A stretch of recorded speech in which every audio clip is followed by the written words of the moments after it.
கும்பராசிக்காரர்களுக்கு இது வரைக்கும் ராசிக்கு 12ல இருந்த சனி ஜென்ம சனியா ஆரம்பிக்குது. ஜென்ம சனி அப்படின்றது உடல் சம்பந்தமான விஷயங்கள்ல பல்வேறு விதமான சவால்களை தரும். உடம்பு கெடுக்கிறதுலயோ மனசு சார்ந்த விஷயங்கள்ல கும்பராசிக்காரர்கள் கொஞ்சம் நிதானத்தோட, அமைதியோட, பொறுமையோட செயல்படுங்க. எந்த விஷயம்லாம் உங்க மனசை பாதிக்கும்னு நினைக்கிறீங்களோ தயவு கூர்ந்து அந்த விஷயங்களை செய்யாதீங்க.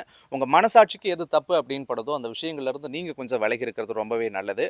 12ல சனி இருக்கும் பொழுது ஏற்பட்ட விரயங்கள் எல்லாமும் கட்டுக்குள்ள கொண்டு வரும். குலதெய்வத்தோட அருள் கிடைக்கிறதுக்கான வாய்ப்புகள் இருக்கு. முன்னோர்கள் வழியில இருந்து வந்த சாபங்கள் எல்லாமும் உங்களுக்கு விலகக்கூடியதாக இருக்கும். வார்த்தைகள்ல கொஞ்சம் நிதானம், வார்த்தைகள்ல கொஞ்சம் பொறுமை, வார்த்தைகள்ல கொஞ்சம் அமைதி, கவனமும் தேவைப்படுது. அதே மாதிரி புதுசா அறிமுகமாகிற நபர்கள்ட்ட கும்பராசிக்காரர்கள் கொஞ்சம் கவனத்தோடு பழகணும். ஏன்னா புதிய நபர்களுடைய அறிமுகம் உங்களுக்கு பெரிய பாதிப்புகளை ஏற்படுத்தும். அதே மாதிரி கொஞ்சம் மாற்றுப்பாலினம் சம்பந்தமான விஷயங்களையும் எச்சரிக்கையோடும், கவனத்தோடும், பொறுமையோடும் நீங்கள் செயல்படுவது ரொம்பவே நல்லது. உடன் பிறந்தவர்களோடு இருந்து வந்த கருத்து வேறுபாடுகள் மாறும். அதே மாதிரி குறிப்பா உங்களுடைய ஜாதகப்படி திருமணம் சம்பந்தமான விஷயங்கள்ல இருந்து வந்த தடை